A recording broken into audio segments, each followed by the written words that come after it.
Ah, Kayak gitu aja. terus ini kenapa pakai Pertalite? Karena nggak ada bensin. Bensinnya habis. Bang, kenapa bang memilih pakai Pertalite? Bahan bakarnya lebih bagus. Bahan bakarnya lebih. Kenapa bapak memilih Pertalite?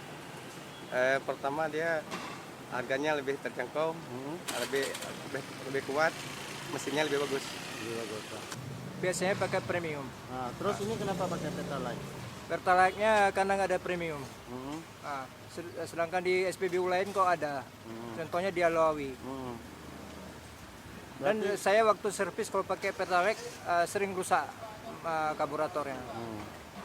Ya udah sering pakai Pertalite Pak. Ah, Ya karena kan kemarin tuh pertama pakai yang premium, habis itu premiumnya habis. Itu dipakai Pertalite, ya udah kebiasaan, jadi ngisi terus. Bagus kata orang bilang-bilang ya. Lebih bagus. Ada di bawah Petramak ya kalau nggak salah. Itu bagusnya di bagian mana bang?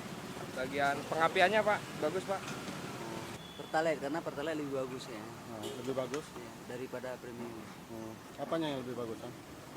Makanya kayaknya lebih mesin pun lebih lebih bagus ya, kalau mesin lebih terawat, lebih hemat aja. Lebih hemat. Selain itu bang? Pembakarannya kan kecil daripada premium kan. Itu aja. Itu yang Pertalite. Tapi saya jarang taruh Pertalite. Ah. Cuma kali ini baru taruh Pertalite. Biasa pertama. Oh iya. Karena nggak ada bensin, sebenarnya mau pilih bensin. Oh iya. Nggak suka juga Pertalite. Oh. Memang jarang pakai Pertalite ya. Kalau misalnya pergi pakai kereta, kalau misalnya nggak ada lain baru pakai Pertalite. Emang keretanya nggak mau lari kok pakai Pertalite. Oh gitu. Saya nggak pilih Pertalite. Saya pilih premium karena premium selalu nggak ada. Ini karena tidak ada makanya pilih Pertalite. Nggak ada pilihan lain. Oh karena nggak ada pilihan Nggak ada makanya pilihan. bapak pilih Pertalite. Iya. Hah? Kenapa memilih Pertalite? Ya karena lebih ringan dia, lebih ringan dan apa namanya itu, lebih ringan dan cepat larinya gitu. Oh. Oke, itu aja.